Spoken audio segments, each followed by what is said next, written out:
Hello friends, welcome to my YouTube channel RB coaching classes. आज से हम लोग आपके लिए लेके आए हैं साइंस का जो है कुछ चैप्टर के बारे में हम लोग डिस्कशन करेंगे। तो सबसे पहले हम साइंस के बारे में बात करते हैं, आखिर साइंस होता क्या है, साइंस की डेफिनीशन क्या है। तो आप लोग जानते होंगे साइंस की डेफिनीशन क्या होती है।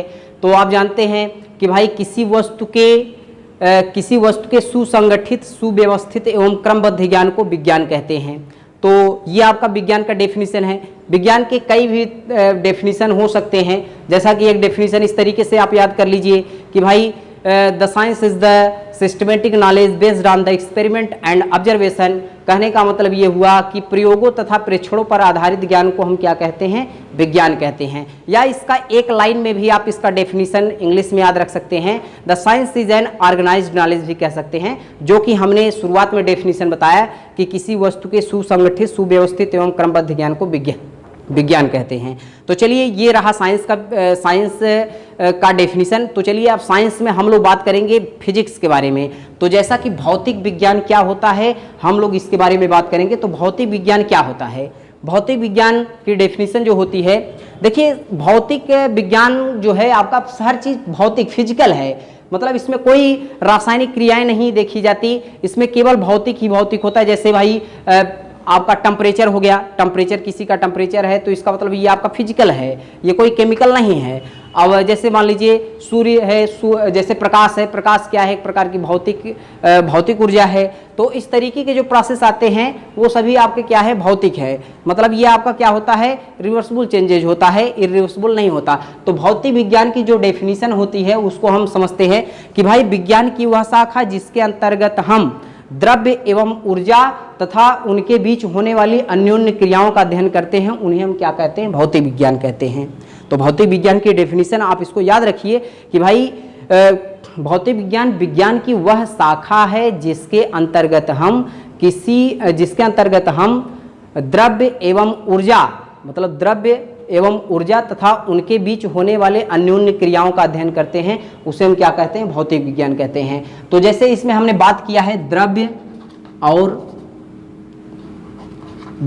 और ऊर्जा, इन दोनों के बीच हमें कुछ क्रियाएं देखने के लिए मिलेंगी। उन्हीं के ऊपर हमें चर्चा जो करनी होती है वो सब क्या आते हैं, भौतिक विज्ञान के अंतर्गत आते हैं। तो द्रव्य क्या होता है आप जानते हैं, द्रव्य का मतलब मैटर होता है। अब मैटर जो है होते हैं कई प्रकार के होते हैं, आप जानते होंगे, ठोस, द्रव, गैस, यही सब है, ठीक है। ऊर्जा तो आप जानते हैं, ठीक है। तो चलिए हम लोग जो है भौतिक विज्ञान में अब हमारा जो पहला चैप्टर है उसके बारे में बात करते हैं। आपको इन सब के बारे में बहुत ही डिस्क्रिप्शन में आपको इन सब का एक्सप्लेनेशन दिया जाएगा। तो चलिए चैप्टर नंबर फर्स्ट यहाँ पे हमने लिखा है प्रकाश, परावर्तन तथा अपवर्तन क्या होता है। तो सबसे पहले हम प्रकाश की बात करते हैं, प्रकाश आखिर होता क्या है। तो प्रकाश क्या होता है, तो भाई देखिए जब मतलब कहने का ये हुआ कि जो ह्यूमन आइज है वो पूरी तरीके से क्या है, ऑप्टिकल डिवाइस है। मतलब जब हमारी आंखों पर प्रकाश पड़ेगा या किसी वस्तु पर प्रकाश पड़ेगा तभी हम उस वस्तुओं को देख सकते हैं, नहीं तो नहीं देख सकते। जैसे कोई प्रकाश है अगर किसी वस्तु पे पड़ रहा है और वहां से टकरा करके किरणें हमारी रेटिना तक पहुंच रही हैं तो उस वस्तु का प्रतिबिंब हमारी रेटिना पर बनेगा और हम उस वस्तु को बड़े ही स्पष्ट रूप से देख लेते हैं। तो इसका मतलब प्रकाश बहुत ही इंपॉर्टेंट है अपने लाइफ में। तो प्रकाश के बारे में हमें जानना भी आवश्यक है। तो प्रकाश क्या होता है, तो प्रकाश जो होता है, प्रकाश एक प्रकार की भौतिक ऊर्जा है जो हमारे आंखों के रेटिना को संवेदित करके वस्तुओं का आभास कराता है। सीधा सीधा इसका डेफिनेशन यही है कि प्रकाश क्या है, एक प्रकार की भौतिक ऊर्जा है जो हमारी आंखों की रेटिना को संवेदित करके वस्तुओं को दिखाने में या वस्तुओं को देखने में सहायता प्रदान करता है, उसे हम क्या कहते हैं, प्रकाश कहते हैं। अब चलिए प्रकाश के गुण के बारे में बात करते हैं। भाई प्रकाश की डेफिनेशन तो हो गई, अब प्रकाश के कौन कौन से गुण ऐसे हैं जिसको हम समझ सकते हैं कि भाई प्रकाश ऐसा है, कैसा है, मतलब कौन कौन से कार्य कर सकता है। तो चलिए सबसे पहले तो प्रकाश के गुण में हमारा पहला जो गुण है, प्रॉपर्टी है, तो प्रकाश की प्रॉपर्टी पहला है तो भाई प्रकाश सीधी रेखा में चलता है। सबसे पहले तो यही है कि प्रकाश एक सीधी रेखा में चलता है, एक सीधी रेखा में चलता है, ये हो गया। प्रकाश एक सीधी रेखा में चलता है। सबसे पहले तो यही आपका गुण है कि भाई प्रकाश सीधी रेखा में चलता है। इसको आप देख कैसे सकते हैं भाई, समझना है, आप देख नहीं सकते प्रकाश को कि किस तरीके से चल रही हैं, बस उनका आभास किया जाता है अपने नेत्रों के द्वारा। तो जैसे अगर आपको मान लीजिए ये एक्सपेरिमेंट आपको देखना है कि प्रकाश एक सीधी रेखा में चलता है, तो इसके लिए आपका क्या करिए, एक मोमबत्ती ले लीजिए, एक मोमबत्ती ले लीजिए और इसको आप जो है किसी पर्दे के सामने एक गत्ता ले लीजिए और उसमें एक छिद्र कर दीजिए। तो जब प्रकाश की किरणें यहाँ पर इस तरीके से निकलेंगी तो चल करके इस छिद्र से होकर के आपको स्क्रीन पर या पर्दे पर एक जो है धब्बा नुमा दिखेगा। मतलब इसमें जितना, इस गत्ते में जितना आपने छिद्र किया होगा उसी का यहाँ पर स्पॉट बनेगा। तो इसका मतलब है कि अगर भाई प्रकाश सीधी रेखा में न चलती तो इसका मतलब है कि भाई प्रकाश यहाँ से मुड़ के ऐसे चली जाती, यहाँ से मुड़ के ऐसे चली जाती। इसका मतलब है कि बाकी जगहों से प्रकाश को रोक लिया जा रहा है, जहां पे होल है उसी में से जो है आपका प्रकाश जो है पास हो रहा है। तो इसका मतलब है, इससे क्लियर हो जाता है कि भाई प्रकाश एक सीधी रेखा में चलता है। ये आपका पहला गुण है। चलिए दूसरा देखते हैं, प्रकाश क्या है। प्रकाश एक प्रकार का विद्युत चुंबकीय तरंग है। तो हम लिख सकते हैं प्रकाश एक विद्युत चुंबकीय तरंग है, एक विद्युत चुंबकीय तरंग है, विद्युत चुंबकीय तरंग है, विद्युत चुंबकीय तरंग है। ये क्या कह रहा है, इलेक्ट्रोमैग्नेटिक वेव जिसको कहते हैं। प्रकाश एक क्या है, विद्युत चुंबकीय तरंग है। विद्युत चुंबकीय तरंग का क्या मतलब है कि भाई हम जानते हैं विद्युत चुंबकीय तरंग किसे कहते हैं, सबको भाई डेफिनेशन मालूम है, कक्षा 9 में पढ़ाया गया है तरंग के बारे में। तो विद्युत चुंबकीय तरंगे किसे कहते हैं, वे तरंगे जिनके संचरण के लिए किसी भी माध्यम की आवश्यकता नहीं होती, उन्हें हम क्या कहते हैं, विद्युत चुंबकीय तरंग कहते हैं। तो विद्युत चुंबकीय तरंगे जो होती हैं वो कहीं पर भी, चाहे वहां पर वायु हो या मतलब कोई भी मीडियम उपस्थित ना हो, तब पर भी आपका प्रकाश वहां पर जा सकता है। तो यही जो है विद्युत चुंबकीय तरंगों की ये डेफिनेशन है और ये प्रॉपर्टी है किसका, प्रकाश का, कि वो क्या है, एक विद्युत चुंबकीय तरंग है। मतलब ये कहीं पर भी जा सकता है, मीडियम हो या ना हो। जैसे हमारा साउंड है तो साउंड हम पृथ्वी पर जो है क्या करते हैं, पृथ्वी पर एक दूसरे से कम्युनिकेशन करते हैं, तो हमारी आवाज़ एक स्थान से दूसरे स्थान पर जाता है। अगर हम स्पेस में जाकर के दो लोगों से अगर टॉकिंग करें तो हमारी आवाज़ उनको सुनाई नहीं देगी और उनकी आवाज़ हमें नहीं सुनाई देगी। इसका क्या रीज़न है, इसका रीज़न यही है कि वहाँ पर कोई मीडियम उपस्थित नहीं है जो हमारे आवाज़ को मतलब आवाज़ की एनर्जी को जो एक स्थान से दूसरे स्थान तक ट्रेवल करा सके। ठीक है, तो वो मीडियम नहीं होता, वहाँ पे वायु नहीं है, वायु के पार्टिकल नहीं है, जिसके नाते हमारी वॉइस जो है एक स्थान से दूसरे स्थान तक नहीं जा सकती। ठीक है, तो प्रकाश ऐसा नहीं है। प्रकाश भाई ऊपर स्पेस, सभी स्पेस में पहुंच रहा है, पूरे ब्रह्मांड में पहुंच रहा है। तो इसका मतलब है कि ये क्या है, एक विद्युत चुंबकीय तरंग है जो हमेशा हर जगह पर जा सकता है। ठीक है, चलिए ये हो गया आपका प्रकाश एक विद्युत चुंबकीय तरंग है। तीसरा गुण होता है प्रकाश की जो तरंगदैर्घ्य होती है, प्रकाश की तरंगदैर्घ्य है, प्रकाश की तरंगदैर्घ्य 3900 एंगस्ट्रॉम से 7800 एंगस्ट्रॉम तक होती है। 7800 एंगस्ट्रॉम तक होती है। ये भाई दृश्य प्रकाश की तरंगदैर्घ्य चाहे कहें चाहे प्रकाश की तरंगदैर्घ्य कहें 3900 एंगस्ट्रॉम से 7800 एंगस्ट्रॉम तक होती है। एक एंगस्ट्रॉम बराबर होता है 10⁻⁻10 मीटर होता है। इस बात को याद रखें, एक एंगस्ट्रॉम बराबर 10⁻⁻10 मीटर है। एंगस्ट्रॉम क्या होता है, ये किसी भी छोटे से छोटे आकार की यूनिट होती है जिसको हम मेजर करते हैं एंगस्ट्रॉम में। तो किसी भी प्रकाश की तरंगदैर्घ्य को हम एंगस्ट्रॉम में प्रदर्शित करते हैं या एंगस्ट्रॉम में नाप करके बताते हैं। इसीलिए यहाँ पर लिखा गया 3900 एंगस्ट्रॉम से 7800 एंगस्ट्रॉम तक होती है। यह आपका तीसरा प्रॉपर्टी हो गया। चौथी प्रॉपर्टी क्या हो सकती है कि भाई प्रकाश में अपवर्तन भी होता है, परावर्तन पहले लिखते हैं। प्रकाश में परावर्तन होता है, परावर्तन होता है। पांचवा है प्रकाश में अपवर्तन भी होता है, अपवर्तन भी होता है। ठीक है, तो चलिए इन दोनों के बारे में बात करते हैं। प्रकाश में परावर्तन होता है, तो परावर्तन किसे कहते हैं आपको मालूम है। प्रकाश का परावर्तन, जब कोई प्रकाश किसी पालिश या चिकनेदार किसी पॉलिश या चिकनेदार सतह पर आपतित होता है या इंसिडेंट होता है तो प्रकाश उससे टकरा करके उसी माध्यम में, मतलब अपने ही माध्यम में वापस लौट जाती है या अपने ही माध्यम में लौट जाती है, उसे हम क्या कहते हैं, प्रकाश का परावर्तन कहते हैं। जैसे आपने देखा होगा कि जब कोई प्रकाश जो है किसी चिकने पॉलिशदार सतह पर पड़ेगा तो प्रकाश परावर्तित होकर के उसी माध्यम में वापस लौट जाता है। तो प्रकाश में होने वाली इस प्रकार की फेनामिना को ही हम क्या कहते हैं, प्रकाश का परावर्तन कहते हैं। ठीक है, तो इसी तरीके से आपका प्रकाश में अपवर्तन भी होता है। प्रकाश का अपवर्तन क्या होता है, तो प्रकाश का अपवर्तन भाई जब कोई प्रकाश की किरण किसी एक माध्यम से दूसरे माध्यम में प्रवेश करती है तो वह अपने मार्ग से विचलित हो जाती है। तो प्रकाश में होने वाली इस प्रकार की फेनामिना को ही हम क्या कहते हैं, प्रकाश का अपवर्तन कहते हैं। तो प्रकाश में ये सभी गुण आप याद रखेंगे कि प्रकाश एक सीधी रेखा में चलता है, प्रकाश एक विद्युत चुंबकीय तरंग है। ठीक है, प्रकाश की तरंग दैर्घ्य 3900 एंगस्ट्रॉम से 7800 एंगस्ट्रॉम तक होती है। प्रकाश में परावर्तन होता है, प्रकाश में अपवर्तन भी होता है। अच्छा, कुछ और गुण हैं उनको भी आप याद रखिए। प्रकाश में व्यतिकरण, विवर्तन तथा ध्रुवण भी होता है,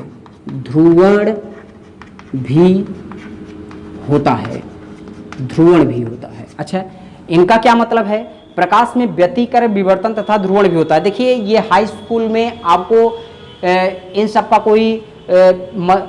का कोई महत्व नहीं है हाई स्कूल में, लेकिन आगे चल करके कक्षा 11-12 में आपको ये चैप्टर वाइज पढ़ना है, व्यतिकरण, विवर्तन तथा ध्रुवण। ठीक है, तो हाई स्कूल के सिलेबस में ये नहीं है, लेकिन आप थोड़ा सा जानते रहिए कि व्यतिकरण, विवर्तन तथा ध्रुवण भी होता है। व्यतिकरण का क्या मतलब है, व्यतिकरण का मतलब है कि अगर भाई किसी एक लाइट सोर्सेज से अगर दो लाइट सोर्सेज बनाए जाएं, अगर किसी एक लाइट सोर्सेज से अगर दो लाइट सोर्सेज बनाया जाए तो उन दोनों सोर्सेज से जो निकलने वाली तरंगे होती हैं वो एक दूसरे के ऊपर क्या करती हैं, अध्यारोपित होकर के किसी स्क्रीन पर क्या करती हैं, कुछ स्पॉट बनाती हैं। और वो स्पॉट किस तरीके से होता है, कहीं पर आपका डार्क स्पॉट होता है, कहीं पर लाइट स्पॉट होता है। मतलब कहीं पर आपको कुछ कम प्रकाश दिखेगा, कहीं पर ब्लाइंड हो जाएगा, मतलब पूरी तरीके से अंधेरा दिखेगा। मतलब कहीं पर ब्राइट, कहीं पर डार्क, कहीं पर ब्राइट, कहीं पर डार्क, किस तरीके की फ्रिंजें बनती हैं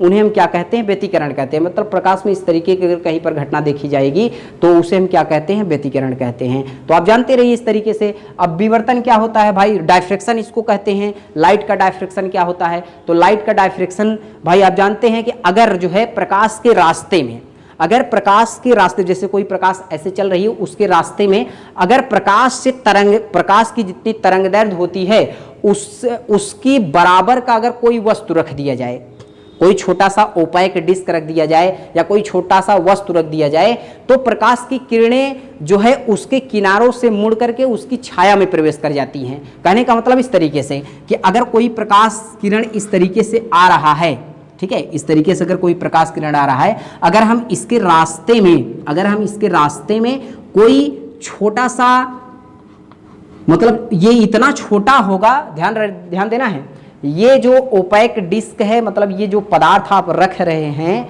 ये जो है इस लाइट के तरंगदैर्घ्य की कोटिका होना चाहिए। तरंगदैर्घ्य कोटिका होने का मतलब है कि जितनी लाइट की तरंगदैर्घ्य होती है उतनी ही छोटी ये वस्तु होनी चाहिए।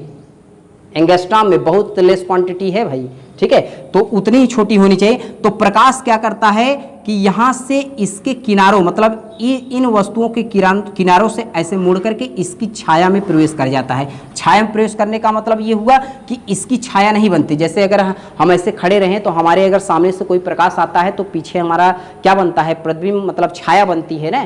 तो उसी तरीके से अगर भाई टार्च के सामने अगर कोई वस्तु रख दिया जाएगा तो उसकी छाया दीवार पर बनेगी या कहीं स्क्रीन पर बनेगी, लेकिन यहाँ पर ऐसा नहीं होता। प्रकाश जब चलेगी यहाँ पर ये इतना छोटा होता है प्रकाश की तरंगदैर्घ्य कोटिका कि प्रकाश इसके किनारों से मुड़ करके जहाँ पे इसकी छाया बननी चाहिए वहाँ पर भी क्या होता है, प्रकाश पहुँच जाता है, मतलब छाया इसकी दिखेगी।